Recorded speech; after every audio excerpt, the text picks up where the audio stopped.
تمام تعریف اللہ کے لیے ہے۔ اس کی شان یہ ہے کہ جب وہ کسی چیز کا ارادہ کرتا ہے تو اس سے کہتا ہے کہ ہو جا تو وہ ہو جاتی ہے۔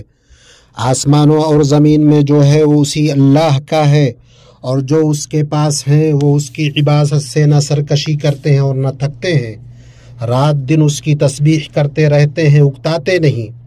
میں اس کی ایسی تعریف کرتا ہوں جو اس کی معزز ہستی اور عظیم بادشاہت کی شایان شان ہے۔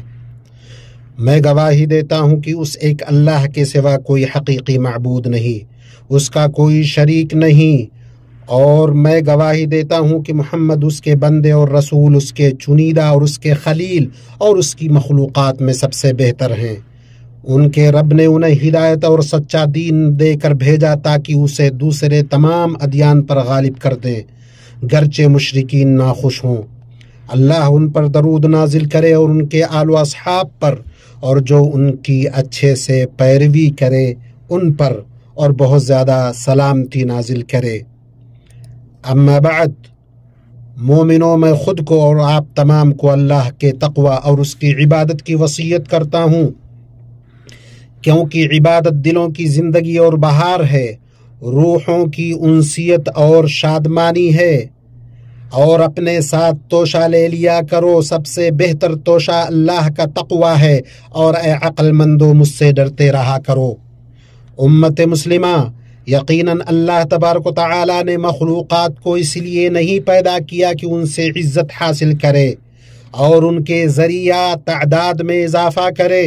وہ بڑا اور بلند و بالا ہے، وہی انعام و احسان کرنے والا ہے، اور وہی اللہ اپنے بندوں کے اوپر غالب ہے، برتر ہے، اور وہی بڑی حکمت والا اور پوری خبر رکھنے والا ہے۔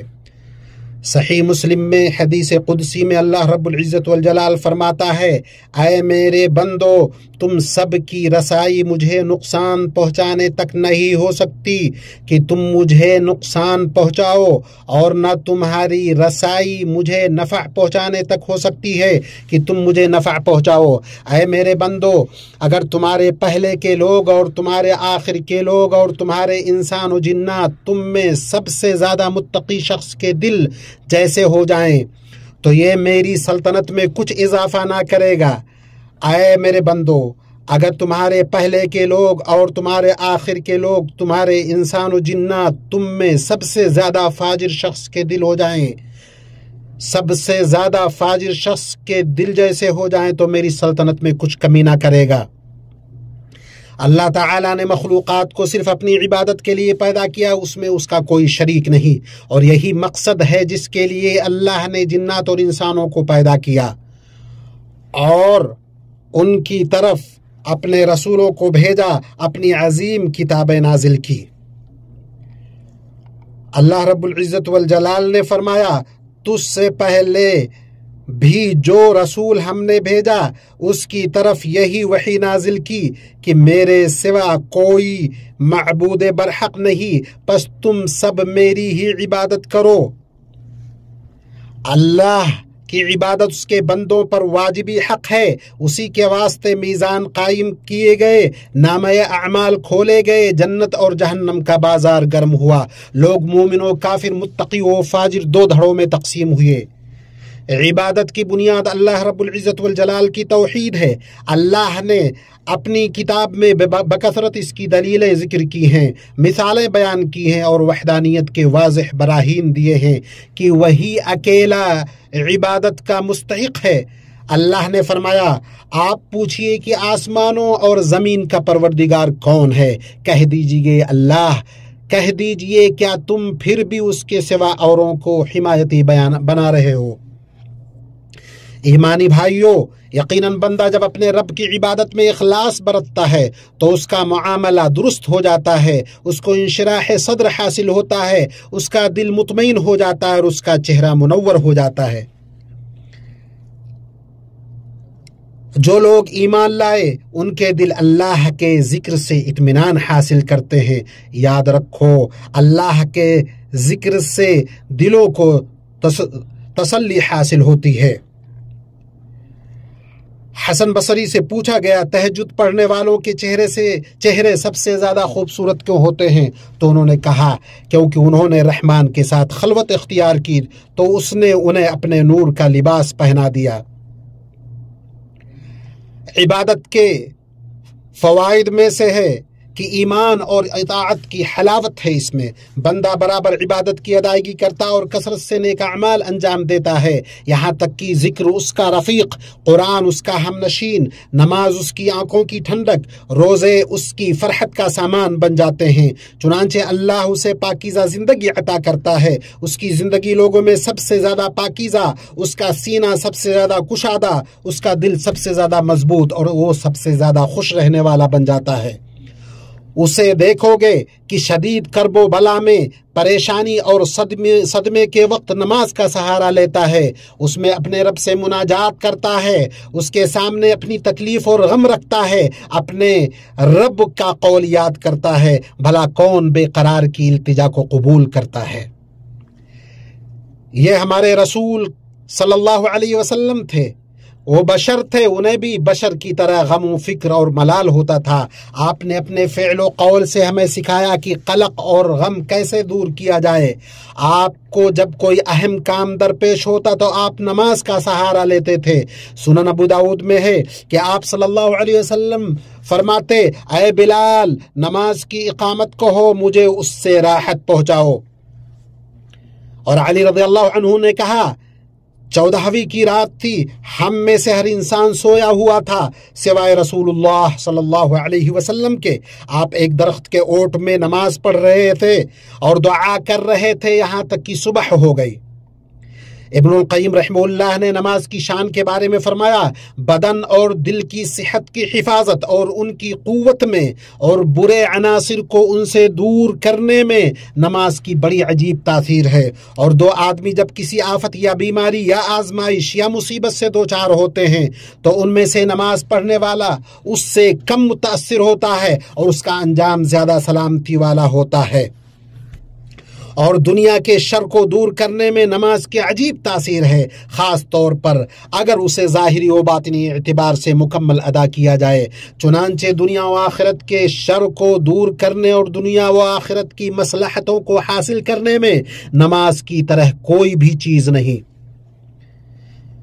عبادت کے فوائد میں سے گناہوں اور غلطیوں کو مٹانا، لغزشوں خامیوں کو ختم کرنا ہے۔ صحیح مسلم میں ہے کہ ایک شخص نبی صلی اللہ علیہ وسلم کے پاس آیا تو اس نے کہا، اللہ کے رسول، میں نے مدینہ کے آخری حصہ میں ایک عورت کو قابو کر لیا اور جماع کے علاوہ میں نے اس کے ساتھ سب کچھ کیا، تو میں آپ کے سامنے حاضر ہوں، آپ میرے بارے میں جو چاہے فیصلہ دیں۔ حضرت عمر رضی اللہ عنہ نے اس سے کہا، اللہ نے تمہارا پردہ رکھا، کاش تم خود بھی اپنا پردہ رکھتے۔ راوی نے کہا، رسول اللہ صلی اللہ علیہ وسلم نے اسے کوئی جواب نہ دیا، وہ شخص اٹھا اور چل دیا۔ نبی صلی اللہ علیہ وسلم نے اس کے پیچھے ایک آدمی بھیج کر اسے بلایا اور اس کے سامنے یہ آیت پڑھی، دن کے دونوں حصوں اور رات کے کچھ حصوں میں نماز قائم کرو، بے شک نیکیاں برائیوں کو ختم کر دیتی ہیں، یہ ان کے لیے یاد دہانی ہے جو اچھی بات کو یاد رکھنے والے ہیں۔ اس پر لوگوں میں سے ایک آدمی نے کہا، اللہ کے نبی، کیا یہ خاص اسی کے لیے ہے؟ آپ صلی اللہ علیہ وسلم نے ارشاد فرمایا، نہیں بلکہ تمام لوگوں کے لیے۔ مصدرک حاکم میں نبی صلی اللہ علیہ وسلم نے اس آدمی سے کہا، کیا تم نے ہمارے ساتھ نماز پڑھی؟ اس نے کہا، ہاں۔ آپ نے کہا، تمہاری بخشش ہو گئی۔ عبادت سے اخلاق سنورتے، دل پاکیزہ ہوتے ہیں۔ عبادت کا مطلوبہ فائدہ اس وقت تک حاصل نہیں ہوگا جب تک اس کا اثر آدمی کے کردار و اخلاق پر نہ ہو، کیونکہ دین پورے کا پورا اخلاق ہے۔ جو تم پر اخلاق میں فائق ہے وہ تم پر دین میں بھی فائق ہے۔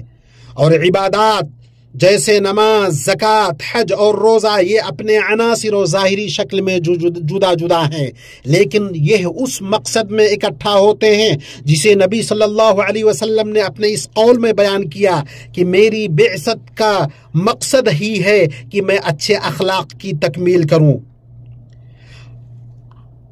مومنو، عبادت صرف اسلام کے ارکان تک محدود نہیں بلکہ عبادت اس سے زیادہ جامع اور عام ہے۔ یہ ایسا جامع لفظ ہے جو ان تمام ظاہری و باطنی اقوال و افعال کو شامل ہے جنہیں اللہ پسند کرتا ہے، ان سے راضی ہوتا ہے۔ تو اس میں دل و زبان، اعضاء و جوارح کی عبادت شامل ہے، جیسے اللہ کی محبت، اس سے خشیت، اس کے حکم پر صبر، اس پر توکل، اس سے اور اس کے بارے میں رضا، اس کا خوف، اس سے امید، اس کی طرف انابت، اس سے حیا، اور اس طرح کی دوسری قلبی عبادتیں۔ اور اسی طرح اعضاء و جوارح کی عبادتیں جیسے نماز، زکوٰۃ، حج، روزہ، والدین کے ساتھ حسن سلوک، صلہ رحمی، سچ گوئی، امانت کی ادائیگی، اور عبادات کے تحت بہت ساری بھلائیوں کے اقسام آتے ہیں۔ سنن ترمذی میں ہے کہ رسول اللہ صلی اللہ علیہ وسلم نے فرمایا، اپنے بھائی کے سامنے تمہارا مسکرانا تمہارے لیے صدقہ ہے، بھلائی کا حکم دینا، برائی سے روکنا صدقہ ہے، بھٹک جانے والی جگہ میں کسی آدمی کا تمہارا راستہ دکھانا صدقہ ہے، نابینا آدمی کو راستہ دکھانا صدقہ ہے، پتھر، کانٹا، ہڈی کو راستے سے ہٹانا صدقہ ہے، اپنے ڈول سے اپنے بھائی کے ڈول میں تمہارا پانی ڈالنا تمہارے لیے صدقہ ہے۔ بلکہ رزق کی جستجو کرنا، کمانا بھی عبادت ہے، اور بندہ جس کی کفالت کرتا ہے ان کے فائدے کے لیے کوشش کرنا، اور اس کے علاوہ تمام مباح اعمال سب نیک نیتی سے عبادت بن جاتے ہیں۔ صحیح مسلم میں ہے کہ بیوی سے مباشرت کرتے ہوئے تمہارے عضو میں صدقہ ہے۔ صحابہ کرام نے سوال کیا، اللہ کے رسول صلی اللہ علیہ وسلم، ہم میں سے کوئی اپنی خواہش پوری کرتا ہے تو کیا اس میں اجر ملتا؟ آپ نے فرمایا، بتاؤ، اگر یہ حرام جگہ پوری کرتا تو کیا اس سے گناہ نہیں ہوتا؟ اسی طرح جب وہ اسے حلال جگہ پوری کر رہا ہے تو اس کے لیے اجر ہے۔ معاذ رضی اللہ عنہ سے ان کے قیام اللیل کے بارے میں جب پوچھا گیا تو انہوں نے کہا، میرا معمول یہ ہے کہ شروع رات میں سو جاتا ہوں، پھر بیدار ہو جاتا ہوں، اس طرح میں اپنی نیند پر بھی ثواب کی امید رکھتا ہوں جس طرح عبادت کرنے پر۔ اسے بخاری نے روایت کیا۔ تو معاذ رضی اللہ عنہ نے نیند پر ثواب کی امید کی جس طرح قیام اللیل میں ثواب کی امید کرتے تھے، کیونکہ انہوں نے نیند کے ذریعے عبادت و اطاعت پر تقویت حاصل کرنے کا ارادہ کیا، اور یہ اللہ کا فضل و کرم اور اس کی سخاوت اور احسان ہے۔ اور اس کے ثواب میں حرام سے کنارہ کش ہونا، گناہوں سے دور رہنا اللہ کی اطاعت میں شمار ہوتا ہے، اور اس کے نیکیوں میں کے صحیفوں میں اسے لکھا جاتا ہے۔ اسی طرح مسلمان کی پوری زندگی عبادت ہے۔ اللہ تعالیٰ مجھے اور آپ کو قرآن و سنت میں برکت عطا فرمائے، اور مجھے اور آپ کو ان کی آیات و حکمت سے فائدہ پہنچائے۔ ڈاکٹر ثناء اللہ صادق تیمی بتاریخ 29 مارچ 2024 یوٹیوب چینل دعوت مسائل دین پر پیش کیا گیا ہے۔ تمام تعریف اللہ کے لیے جو یکتا بے نیاز ہے، جس نے نہ کسی کو جنم دیا نہ وہ کسی سے پیدا ہوا، اس کے ہمسر کوئی نہیں، اس کی نعمتوں کا کوئی شمار نہیں، اس کی نوازشوں کی کوئی حد نہیں، اور میں گواہی دیتا ہوں کہ اسے اللہ کے سوا کوئی حقیقی معبود نہیں، اس کا کوئی شریک نہیں، اور میں گواہی دیتا ہوں کہ محمد اس کے بندے اور رسول ہیں۔ اللہ آپ پر، آپ کے آل و اصحاب پر درود نازل فرمائے اور بہت زیادہ سلامتی۔ اما بعد، مومنوں مسلمانوں پر واجب ہے کہ وہ اپنی عبادت کا خیال رکھے، اسے بہتر ادا کرے، اس کی تعظیم کرے۔ اللہ نے فرمایا، اور سنو، اللہ کی نشانیوں کی جو عزت و حرمت کرے اس کے دل کی پرہیزگاری کی وجہ سے ہے۔ تو جسے اپنے رب سے ملاقات کی آرزو ہو، اس کی جنت کی خواہش ہو، جنت سے اس کی پناہ چاہتا ہو، اس کے لیے ضروری ہے کہ وہ عبادت کو اچھے طریقے سے کرنے کی کوشش کرے۔ اللہ کسی عمل کرنے والے کی عبادت نہیں قبول کرے گا جب تک اس میں 2 عظیم شرطیں اور 2 مضبوط بنیادی باتیں نہ پائی جائیں: معبود کے لیے اخلاص برتنا اور رسول صلی اللہ علیہ وسلم کا طریقہ اختیار کرنا۔ اللہ نے ان دونوں کو اپنے اس قول میں جمع کیا ہے، جسے بھی اپنے پروردگار سے ملنے کی آرزو سے چاہیے کہ نیک عمل کرے اور اپنے پروردگار کی عبادت میں کسی کو بھی شریک نہ کرے۔ اور یہی شہادتین یعنی لا الہ الا محمد رسول اللہ کی گواہی کا تقاضا ہے، تاکہ عبادت صرف اللہ واحد کے لیے خالص ہو، ریا سے محفوظ ہو۔ صحیح مسلم میں ہے، اللہ تعالیٰ نے حدیث قدسی میں ارشاد فرمایا کہ شریک بنائے جانے والوں میں سب سے زیادہ میں شراکت سے مستغنی ہوں۔ جس شخص نے بھی کوئی عمل کیا اور اس میں میرے ساتھ کسی اور کو شریک کیا تو میں اسے اس کے شرک کے ساتھ اکیلا چھوڑ دیتا ہوں۔ شرک سب سے بڑا ظلم ہے، اس کے ساتھ کوئی عمل مقبول نہیں۔ جس شخص نے بھی کوئی بھی عبادت غیر اللہ کے لیے کی، اس کے اعمال اکارت ہو گئے، آخرت میں وہ خسارے میں ہوگا، جہنم میں ہمیشہ ہمیشہ کے لیے داخل کیا جائے گا، معاذ اللہ۔ اس سے فرائض و نوافل قبول نہیں ہوں گے، نہ شفاعت کرنے والوں کی شفاعت اور نیک لوگوں کی دعائیں اسے فائدہ دیں گی۔ اللہ تعالیٰ نے اپنے رسول سے کہا، یقیناً تیری طرف بھی اور تجھ سے پہلے کے تمام نبیوں کی طرف بھی وحی کی گئی کہ اگر تو نے شرک کیا تو بلا شبہ تیرا عمل ضائع ہو جائے گا اور بالیقین تو ضیاءکاروں میں سے ہو جائے گا۔ ایمانی بھائیوں، عبادت کی قبولیت کی دوسری شرط رسول اللہ صلی اللہ علیہ وسلم کی اطاعت ہے، اور اس سے مراد ہے بغیر کمی اور اضافہ کیے عبادت کی ادائیگی اسی طریقے پر کرنا جیسا نبی صلی اللہ علیہ وسلم سے منقول ہے۔ کسی کے لیے جائز نہیں کہ وہ اللہ واحد و احد کی عبادت ایسے طریقے سے کرے جو اس کے رسول کے بتائے ہوئے طریقہ کے خلاف ہو، کیونکہ آپ اپنے رب کی طرف سے پیغامبر ہیں تو عبادت اسی طریقہ پر ہوگی جیسا آپ نے بتلایا۔ صحیحین میں ہے کہ نبی صلی اللہ علیہ وسلم نے فرمایا، جس نے ہمارے اس دین میں ایسی چیز ایجاد کی جو اس میں سے نہیں تو وہ عمل مردود ہے، یعنی وہ باطل اور ناقابل قبول ہے، اس کا کوئی شمار نہیں۔ عبادت اور اس سے وابستہ تمام چیزیں یعنی عبادت کی جنس، اس کا سبب، اس کا طریقہ، اس کی مقدار، اس کا وقت، اس کی جگہ، ان سب کا انحصار دلیل پر ہے۔ پس کسی کے لیے جائز نہیں کہ وہ اللہ کے دین میں عبادت ایجاد کرے الا یہ کہ کتاب اللہ یا سنت رسول صلی اللہ علیہ وسلم سے اس کی دلیل ہو۔ اللہ نے فرمایا، کیا وہ شریک ہیں؟ کیا ان کے وہ شریک ہیں جنہوں نے ان کے لیے ایسا دین مقرر کیا جس کا اللہ نے حکم نہیں دیا؟ پھر جان لو مومنو، اللہ نے تمہیں ایک کریمانہ حکم دیا ہے جس کی ابتدا خود سے کی ہے، اور فرمایا اللہ تعالیٰ اس کے فرشتے اس نبی پر رحمت بھیجتے ہیں، اے ایمان والو تم ان پر درود بھیجو اور سلامتی بھیجتے رہا کرو۔ اے اللہ تو درود نازل فرما محمد پر، ان کی بیویوں اور ذریت پر، جیسا کہ تو نے ابراہیم پر نازل فرمائی، اور برکت نازل فرما محمد پر ان کی بیویوں اور ذریت پر، جیسے تو نے برکت نازل کی آل ابراہیم پر۔ اے اللہ تو خلفائے راشدین ابو بکر، عمر، عثمان، علی سے اور تمام بقیہ صحابہ اور تابعین سے راضی ہو جا، اور ان کے ساتھ ہم سے بھی اپنے عفو و کرم سخاوت سے راضی ہو جائے ارحم الراحمین۔ اے اللہ اسلام اور مسلمانوں کو غلبہ عطا فرما، اور اس ملک کو اور مسلمانوں کے سارے ملکوں کو امن و اطمینان اور ترقی اور خوشحالی کا گہوارہ بنا۔ اے اللہ ہمیں اپنے ملکوں میں محفوظ رکھ اور ہمارے اماموں اور حکمرانوں کی اصلاح فرما۔ اے اللہ ہمارے امام اور سربراہ کی حق و درستگی سے مدد فرما۔ اے اللہ ہمارے پیشوا خادم حرمین شریفین اور ان کے امانت دار ولی عہد اور تمام مسلم حکمرانوں کو اس کام کی توفیق دے جس میں اسلام کا غلبہ اور مسلمانوں کی درستگی ہو۔ اے اللہ ہمارے دین، ہماری قیادت، ہماری سلامتی اور استحکام کی حفاظت فرما، اور ہمارے محافظوں اور ہماری سرحدوں پر مأمور فوجیوں کو کامیابی عطا فرما۔ اے اللہ مسجد اقصی کی حفاظت فرما،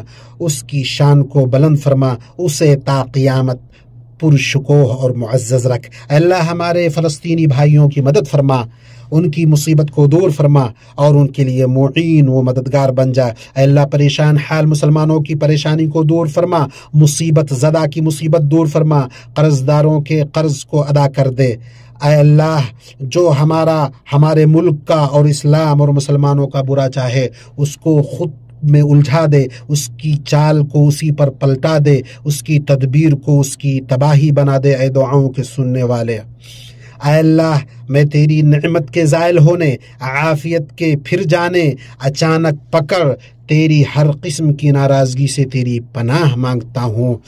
اے اللہ مسلم مومن مرد و عورت کی مغفرت فرما، ان کے دلوں کو جوڑ دے، ان کے آپسی معاملات کو درست کر دے، انہیں سلامتی کے راستے کی ہدایت دے، ہر طرح کے ظاہری اور باطنی فحش کاری سے بچا دے۔ سبحان ربک رب العزت عما یصفون وسلام علی المرسلین والحمد للہ رب العالمین۔ مکہ المکرمہ مسجد الحرام میں دیے گئے خطبہ جمعہ کا اردو ترجمہ بتاریخ 19 اپریل 2024 یوٹیوب چینل دعوت المسائل دین پر پیش کیا گیا ہے۔